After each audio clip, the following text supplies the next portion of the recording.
Sunday மதியமாக சமையலுக்கு பன்னீரும் மஷ்ரூமும் வாங்கிட்டு வந்திருந்தேன். வெஜ்ஜிலேயே ஏதாவது டிஃப்ரெண்ட்டாக ட்ரை பண்ணலாமேன்னுட்டு தந்தூரி மஷ்ரூம் ஸ்டஃப்டு வித் பன்னீரும் பிரியாணி ஸ்டைல்லையே பிளெயின் குஷ்காவும் தான் ரெடி பண்ணிட்டு இருந்தேன். நம்ம எல்லாருமே சந்தோஷமாக இருக்கிறதுக்கு கண்டிப்பாக இயற்கையோட அருள் நமக்கு தேவை. இது இல்லைன்னா எவ்வளவுதான் முட்டி மோதினாலுமே லைஃப்பில் நிறைய விஷயங்கள் பண்ணவே முடியாது. நம்ம நிறைய தடவை யோசிப்போம், வாழ்க்கைய ரொம்ப போராட்டமா இருக்கு, எது சரியா பண்ணாலும் நடக்காத மாதிரியே இருக்குன்னுட்டு. ரெண்டு விஷயம் சிம்பிளா நம்ம பண்ண வேண்டியது.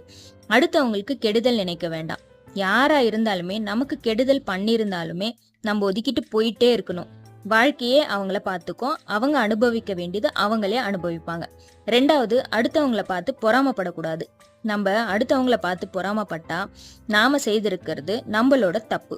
ஸோ இந்த ரெண்டு விஷயங்களும் நம்ம ஜாகிரதையா இருந்தா இயற்கை நமக்கு கண்டிப்பா